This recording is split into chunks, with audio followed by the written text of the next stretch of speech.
सम्मानजनक नियोजन मिलता, वो जीते। शामिल हो गया कि आपने उनको चुनाव से पहले ही जेल के अंदर में डाल दिया।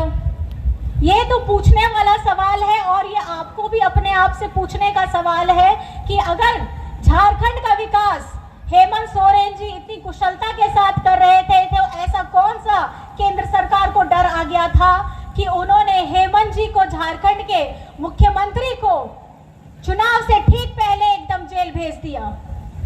मैं आपसे ये सवाल पूछना चाहती हूँ, क्या आपको ये सही लगता है कि चुनाव से ठीक पहले किसी मुख्यमंत्री को जेल में डाल देना सही बात है? मुझे आवाज तो आपकी नहीं आ रही है, मुझे आपकी आवाज नहीं आ रही है, मुझे आपकी आवाज ठीक से नहीं सुनाई दे रही है, मुझे आ ही नहीं रही है आवाज आपकी। जोर से बोलिए, क्या चुनाव से पहले हेमंत सोरेन जी को जेल में डाल देना सही बात था? क्या चुनाव से पहले अरविंद केजरीवाल जी को जेल में डाल देना सही बात था? तो आज ये चुनाव से पहले आप बात करते हैं कि आप सही तरीके से चुनाव करेंगे। अगर चुनाव से पहले हमारे प्रत्याशी गायब हो जाए, हमारे स्टार प्रचारक गायब हो जाए, हमारे कार्यकारी अध्यक्ष गायब हो जाए, तो इस चुनाव को आगे कौन बढ़ाएगा? कौन बढ़ाएगा इस चुनाव को आगे? जोर से बोलिए, जय झारखंड, जय झारखंड, जय झारखंड, जय झारखंड, जयगा, जेल का ताला टूटेगा, जेल का ताला टूटेगा, जेल का ताला टूटेगा। आज जिस तरीके से आपकी ये बुलंद आवाज है, इस बुलंद आवाज को आपको वोटों के में तब्दील करना है। वोट डालिएगा, घर से गायब नहीं हो जाइएगा, गर्मी की छुट्टी समझ करके घूमने नहीं निकल जाइएगा। ये गर्मी की छुट्टी आपके लिए बहुत भयावह हो सकती है अगर आपने वोट नहीं दिया, क्योंकि केंद्र में बैठी सरकार झारखंड के साथ तो सौतेला व्यवहार करती है। हेमंत जी पहले से भी कहते आए हैं हमारे झारखंड का 1,36,000 करोड़ रुपए बकाया है। 1,36,000 करोड़ कोई मामूली रकम नहीं है। 100 की बात नहीं हो रही है, 1000 की बात नहीं हो रही है, लाखों की बात नहीं हो रही है, करोड़ों की बात हो रही है।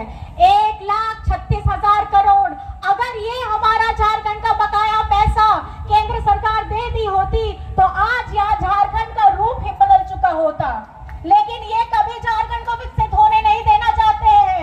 ये कभी नहीं चाहते हैं कि कोई आदिवासी इस नेतृत्व को मजबूती के साथ आगे बढ़ाए।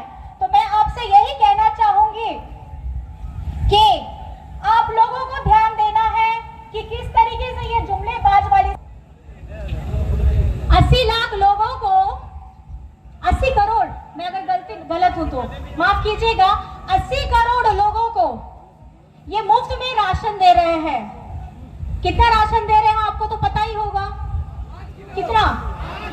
5 किलो। इसका दाम कितना होगा प्रति माह?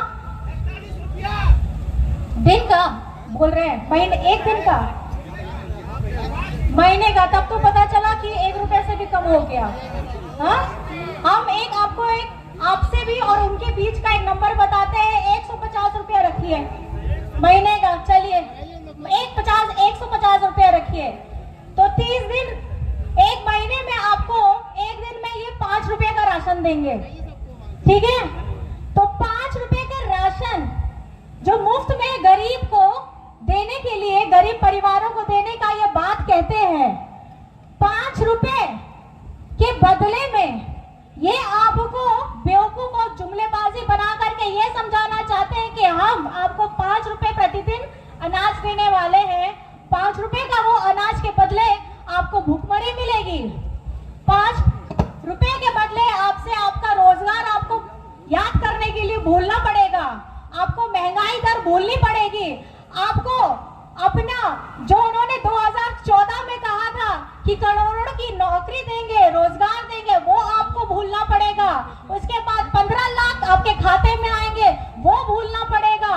हमारे अपने हक अधिकार जो संविधान में लिखे हैं उसको ये खत्म करने वाले हैं, वो आपको भूलना पड़ेगा। संविधान में हमारे आरक्षण दिए गए हैं, वो आपको भूलना पड़ेगा। और लोकतंत्र की बात हो रही है तो लोकतंत्र में आपका वोट देने का जो अधिकार है वो आने वाले समय में ये भी भूलना पड़ेगा। आपको ये सोचने की बात है कि 5 रुपए प्रतिदिन के बदले में, ये 5 रुपए के बदले में आपका हक अधिकार, आपका संविधान, आपका लोकतंत्र सब कुछ छीनना चाहते हैं। आपकी आवाज खत्म करना चाहते हैं, आपका सम्मान खत्म करना चाहते हैं, आपका आत्मविश्वास खत्म करना चाहते हैं, आपकी गरिमा खत्म करना चाहते हैं, आपका गर्व खत्म करना चाहते हैं। तो आप सोचिए कि आपको वोट किसमें देना है। केंद्र में बैठे ऐसे लोगों को देना है जो आपको निरंतर सिर्फ झारखंड को हमेशा सौतेला व्यवहार किया है।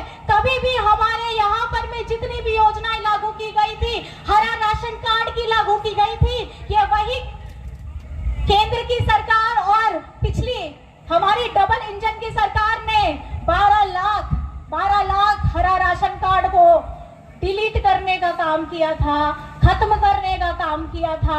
और आज वो 2019 के जनादेश के बाद ये हेमंत जी के नेतृत्व में बनी जो ये सरकार थी, वहां पे अभी 20 लाख राशन कार्ड बांट दिए गए हैं। तो मैं ये आपसे पूछना चाहती हूँ कि बेहतर का काम झारखंड सरकार में हेमंत जी के द्वारा किया गया था कि नहीं किया गया था? आज सर्वजन पेंशन की योजना किसने चालू की थी? किसने दिया पेंशन? किसने दिया पेंशन? किसको दिया पेंशन? सबको दिया पेंशन। किसको दिया पेंशन? किसको दिया पेंशन?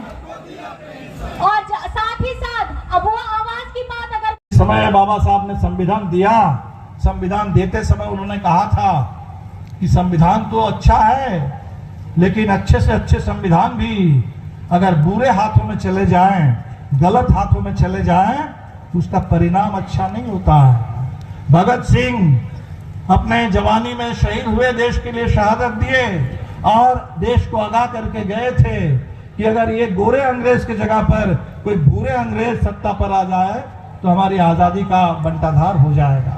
तो चाहे भगत सिंह की चेतावनी हो या बाबा साहब की चेतावनी हो, वो हमारे सामने बिल्कुल वो खतरा दिख रहा है। और इसीलिए इस बार निर्णायक बहुमत से तानाशाही को धूल चटाइए, इंडिया को विजयी बनाइए और विनोद जी को इतने वोटों से विजयी बना करके भेजिए जो आवाज झारखंड के विधानसभा में गूंजती थी, झारखंड के हर कोने में गूंजती थी। अब लोग सोचते थे कि काश हमें ऐसा सांसद मिल जाए कि संसद के अंदर भी आवाज गूंजे। वो महेंद्र जी के समय से वो जो आवाज गूंज रही थी, उस आवाज को इस वक्त पहुंचाइए, लोकसभा के अंदर पहुंचाइए। देश को ऐसी आवाजों की जरूरत है, लोकतंत्र के पक्ष में, गरीबों के पक्ष में, दबे कुचलों के पक्ष में, इंसाफ के पक्ष में सीना तान करके साहस के साथ बोलने की ताकत और हिम्मत की जरूरत है। ऐसे हिम्मत की आवाज को आगे बढ़ाइए। बहुत बहुत शुक्रिया। महागठबंधन की जो एकता बनी है, ऊपर बनी है, राज्यों में बनी है, उस एकता को हर बूथ तक ले जाइए, गांव गांव में उसको बनाइए। और विनोद जी के साथ साथ कल्पना जी भी गांडे से उपचुनाव लड़ रही है, तो गांडे उपचुनाव में भी भारी मतों से कल्पना जी को भी विजयी बनाइए, ताकि ये संदेश चला जाए। ये जो साजिश कर रहे हैं कि जो डर जाएगा वो तो डर जाएगा, जो झुक जाएगा वो तो झुक जाएगा, जो बिक जाएगा वो तो बिक जाएगा, लेकिन जो बिकने वाला नहीं है, जो डरने वाला नहीं है, जो झुकने वाला नहीं है, ऐसे लोगों को जेल में फंसा दो। ये जो मॉडल का प्रयोग हो रहा है, झारखंड में हुआ, दिल्ली में हुआ, भोजपुर में हमारे दलित विधायक नौजवान साथी अज्ञाओं से जीते हुए थे, 60% से ज्यादा वोट ला करके जीते थे, झूठे मुकदमे में फंसा करके उनकी सदस्यता छीन ली गई। ये जो अन्याय हो रहा है, डराने की कोशिश है। इस डर के खिलाफ भी डट करके इस बार चुनाव में संदेश दे दीजिए कि तुम्हारा ये जो प्रताड़ित करने की कोशिश है, ये जो साजिश है, ये अब चलने वाली नहीं है। क्रांतिकारी अभिनंदन, जोहार, लाल सलाम करते हैं। साथियों, अभी बहुत से वक्ता ने बात रखे कि इस बार हम लोग जो है सो इंडिया गठबंधन से लड़ रहे हैं, और आज इंडिया गठबंधन के जरिए हम लोग लगातार आप देखेंगे कि महंगे, लेकिन कोडरमा का विकल्प, कोडरमा में भाजपा को चुनौती देने का काम अभी कोई किया है तो हमारे भाकपा माले ने किया है। और इसी लड़ाई के बल पर आज महागठबंधन के लोगों ने देखा कि इस देश के अंदर में यदि भारतीय जनता पार्टी को हराना, नेतृत्व कार्यों धन्यवाद देता हूं कि कोडरमा लोकसभा में हमारा भाकपा माले को एक सीट दिया गया है, और ये सीट जिस विश्वास और उम्मीद के साथ दिया है, उस सीट को महागठबंधन और भाकपा माले के क्रांतिकारी साथी आपको जीत का झोला दे करके रहेंगे। इसके लिए जो भी करना पड़ेगा, कुर्बानी देना पड़ेगा, लड़ना पड़ेगा, हम लोग लड़ेंगे, भागेंगे नहीं। अभी देखो छोटा सा सरकारी भवन में वो बिना झंडा के भी बैठ गए हैं, तो अन्नपूर्णा देवी के लोग कहते हैं कि देशी आचार संहिता का उल्लंघन, इस पर केस कीजिए। आप देखेंगे सरहुल में जब हम लोग आदिवासियों के आपके जो सो पर्व में भाग लेते हैं, तो विनोद सिंह हमारे ऊपर में और कुछ आदिवासियों पर केस करने के लिए नूनू लाल मरांडी दबाव बनाते हैं। तो हम इसलिए बात कहना चाहते हैं कि इस बार जीत तो तय है, और जीत रहे हैं, इसीलिए हमारे जानकी भाई भी और लोग आने वाले हैं। एक और शख्स आज जो है इस मंच पर आते, लेकिन बीजेपी के लोग आ पाएंगे, हमारे ऊपर में दबाव है। तो हमने पहले ही कहा है कि जब दूसरे सत्ताधारी के दल के लोग यदि विपक्ष में आना शुरू कर दे, तो इसका मतलब है कि हम चुनाव जीत रहे हैं, भाजपा हार रही है, और ये तय हो गया है। और इसीलिए आज हम कहना चाहते हैं कि अन्नपूर्णा देवी आज जा रही है, कह रही है कि हम जो सो काम करेंगे, आप हमको साथ दीजिए, हम आपका समाज का आदमी है। मैं उस महिला, उस उम्मीदवार के बारे में बात करना चाहते हैं कि जब 2009 में राष्ट्रीय जनता दल के उम्मीदवार प्रणव वर्मा थे, तो उस समय वो वोट दिला रही थी बाबूलाल मरांडी को। और जब 2014 में जब आप देखेंगे कांग्रेस के उम्मीदवार तिलकधारी सिंह थे, कांग्रेस राजद का गठबंधन थे, तो वोट दिला रहे थे रविंदर राय को। और 2019 में आपने क्या देखा कि जिस लालू की पार्टी ने, जिस लालू यादव ने फर्श से अर्श तक उसको पहुंचाया, विधायक बनाया, मंत्री बनाया, उसको पार्टी को छोड़ करके प्रदेश अध्यक्ष बनी, और 2019 में लालू जी को छोड़ करके वो भाजपा में शामिल हो गई। यहां भी उन्होंने गद्दारी किया। और 2019 में वो अन्नपूर्णा देवी ने कितना बड़ा विश्वासघात किए, और वो शुरू से आरएसएस और बीजेपी की एजेंट थी, और अपने सेकुलर और सामाजिक न्याय की ताकतों के साथ वो गद्दारी कर रही थी। इसलिए कोडरमा की जनता, यहाँ के अकलियत, यहाँ के दलित, यहाँ के ओबीसी, यहाँ के आदिवासी, इस बार जो है सो मूलधन के साथ साथ ब्याज के साथ में उसको वसूली होगा, और लाखों वोट से हम हराएंगे। इस बात को हमको संकल्प लेना है, यह बात हम कहने के लिए आए हैं। हमारा एक और बात कहना है कि